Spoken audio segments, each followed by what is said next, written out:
A lot of action going to be happening this week in the courts when it comes to COVID-19 mandates in schools.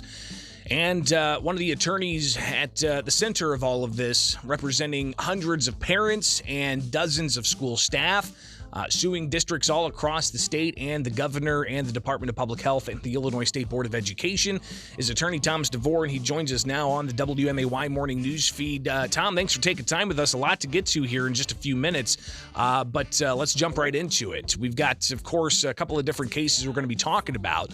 One deals with more than 700 parents suing 140 districts over COVID-19 mandates on kids like masks and excluding them without due process. But you also have a case concerning teachers and other staff suing the districts over vaccine mandates.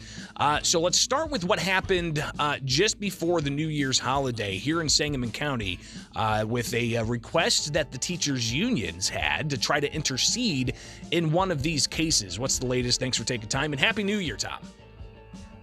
Thank you, sir. You as well. The Illinois Education Association, through a bunch of its underlying affiliates, approximately 75 of them, they're trying to intervene in the parent case and the teacher case. But last week we were dealing with the parent case, and the teachers union was trying to make the argument that they have a sufficient interest in this lawsuit as such the court should allow them to participate. And my clients, I argued on their behalf that the teachers union did not have a sufficient legal interest, that it was all political gamesmanship, and they were really trying to get in the middle of something that they have no legal right to be in the middle of. And Judge Grishow, I think it was December 30th, entered her ruling agreeing with my clients, and she denied the Teachers Association the right to intervene in that parent case, saying that they don't have an interest. And Tom, I want to read here part of her order. It says, while interveners, being the union, asserts that if plaintiffs are successful in obtaining an injunction, the safety of the workplace will be put in jeopardy as COVID-19 spreads uncontrollably in their respective schools. The court finds this statement speculative and not supported by any facts. What does that tell you from what the judge wrote in her order on Thursday? Well, I mean, again, what Judge Grishow wrote is what I've been arguing for some time. And I agreed with her, and I actually made that argument that, this conjecture that's being thrown around, Greg, about if we don't do these things, that, COVID's going to run rampant, et cetera, it's not supported by any empirical information. If you look at what the Department of Health or the school board or school districts, they'll cite to some very obfuscatory CDC studies, et cetera, but there's no real empirical evidence suggesting that would be the case if the mask requirement was not allowed by the school districts. And quite simply, the evidence is to the contrary. The school districts that are right now, they don't have a mask required policy. There's several of them. They're mask optional. There were several school districts when I had court orders against them that they went for weeks without mask requirements. And at no time, Greg, did any of those school districts see a rise in positivity. So to me, it's all conjecture. And I think the judge, at least at that point in time, agreed. We're talking with attorney Thomas DeVore. Got a couple of different cases that are going to be making some moves this week here in Sangamon County. It's now 7:28. I'm Greg Bishop. And Tom, you've got, of course, this on Thursday, the Sangamon County judge saying that the teachers union can't intercede in the case where parents are challenging COVID-19 mandates. But today you've got a similar type of move that the teachers unions are trying on the case that teachers and some staff have against schools. Tell us about that. It's really the same argument, Greg, and the attorney for these associations hinted as much last week when we argued that the legal theory is really the same. And so to the extent the court didn't allow it in the parent case, there's a fair probability it wouldn't be allowed in the teacher case. Here's the important characteristic here that people need to think through, Greg. And because some of my colleagues say that there's this disagreement amongst all of us as people, what is good policy, what's bad policy, right? Are we keeping people safe with these mandates? Are we not keeping them safe? And we can all argue about that. But what the court is appreciating and what we're arguing is merely because there may be educators in these school districts that want masks on people, they don't have the right to make that argument. Because even if we win this case, those who think masking and vaccination and testing are the proper things to do, they can continue to go right along with that and do that whenever they want.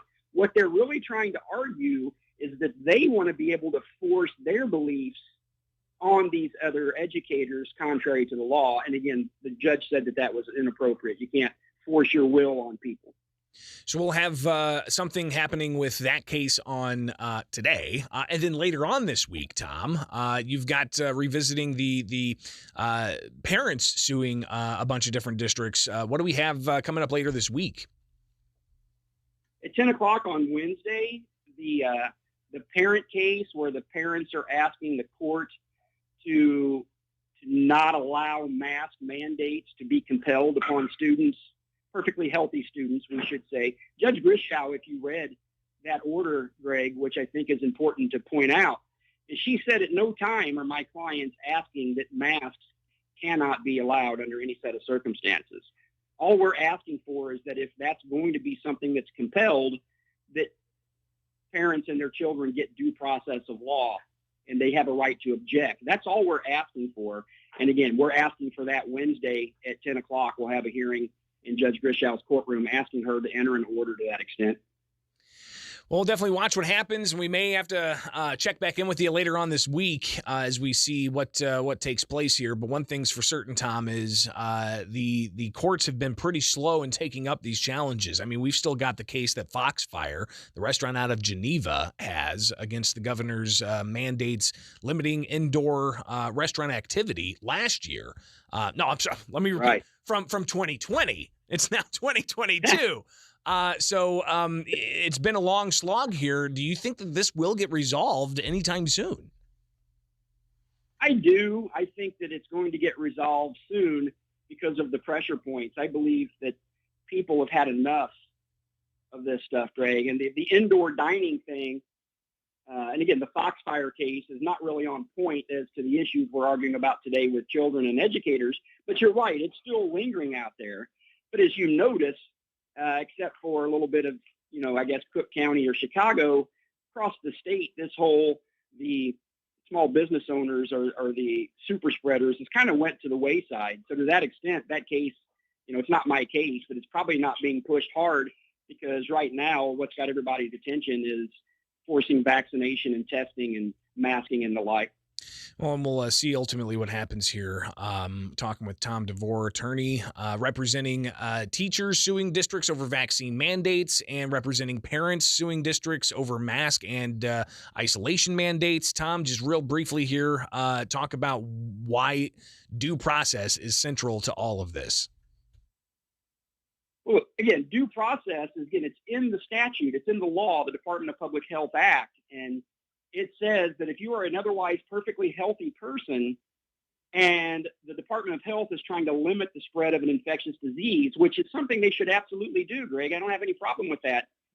If you read the law, it says that you are afforded certain procedural and substantive due process rights in the law.